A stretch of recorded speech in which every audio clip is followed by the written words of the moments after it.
How have you found the transition from investing to development? How have you found that? Did you sort of take it in your stride? Was it a steep learning curve? How did you? It's messy. Was it? It's ongoing.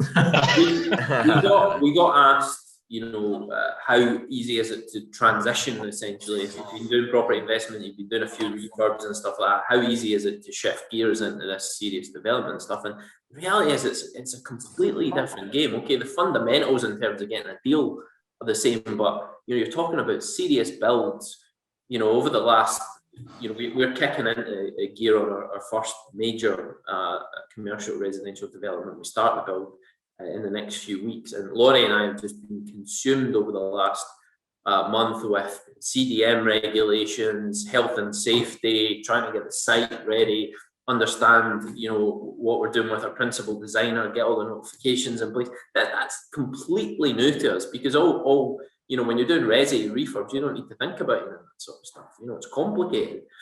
Yeah. And then you've got the purchase and acquisition. You're dealing with VAT, which you don't on the residential side. So there's cash flow issues there. Planning delays, building norm delays. It's a completely different game, and the costs, to understand the cost of these types of developments with all the extra steps that you need to take, serious learning curve. And I've said that to anyone that's going to get into commercial residential. You need to learn what you're doing first. I'm a big fan of Mark Stokes and everything he does. There's a really good book he's written on commercial residential, very technical, but it's a different business. For me, I get to kick back into project management mode, which takes me back to my corporate time. But managing these projects, you need to be on top of the schedule, you need to be on top of the budget, you need to be analysing your main contractor, which in our case, because we have a building company, is ourselves. So it's like we're on both sides of the table trying to manage it. So it's really cool, but totally different game, and nowhere near as passive, certainly for us at the moment, as the buy-to-let. That's why buy-to-let is so core to everything we do, because it feeds all this other stuff we're doing in the group.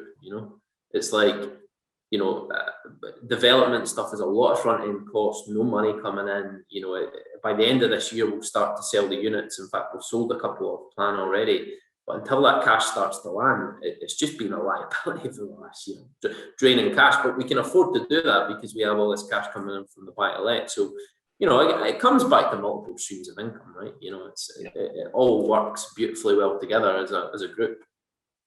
Are you going to continue with the buy-to-lets in the portfolio building alongside the development? Or are you just going to just continue with one strategy? Where you use that? No way. Buy-to-lets all day long, man. We love buy-to-lets. We're maybe obviously very, very biased with them, but for me, I would prefer if we could keep everything we're developing, but the numbers don't make sense. The developments business isn't about that. It's about selling for bigger chunks of profit. It's like larger profits, but it takes a longer time to get the return. It's really nice having that mix of buy-to-let, cash just keeps coming in month after month after month.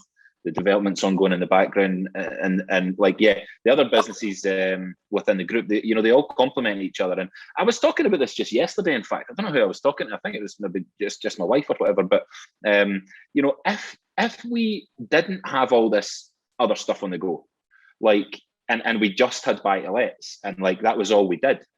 We might be able to go and play golf every day and stuff like that, but it's there's not enough meat in that for me, and I don't think any of us on this call. It's good to be engrossed in big juicy things, and I don't think that if we just had buy-to-let, I don't think there would be enough in it.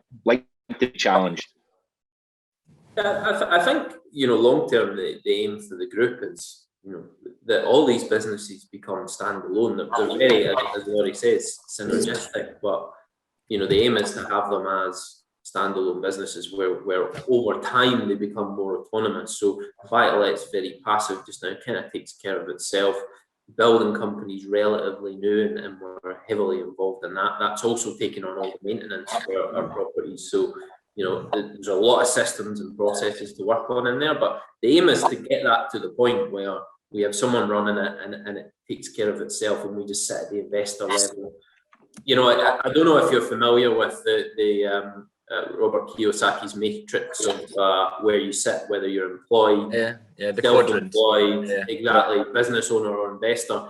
You know, we're at varying degrees throughout these businesses. You know, I'd say that we're very close to investing in buy-to-let, but, you know, building company, development, training, heavily involved in. You know, we're very much at the business owner stage, but we aim to transition. We'll continue to bring other things into the group. And for developments, I think the next big step is land development and new builds, and that's definitely where we're heading with that business.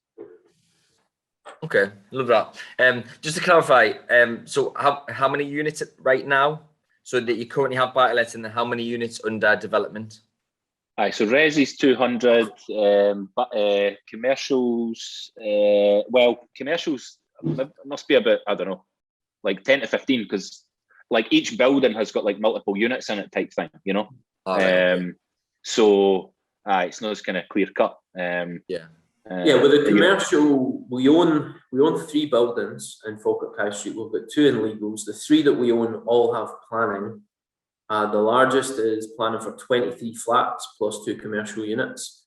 The smallest is 3 flats plus 2 commercial units, and then the middle one is 6 flats, and it's already got a pre-existing commercial unit. So that's it. But then we've got these other two units that we're in the process of buying. That will be somewhere in the region of another 15 flats.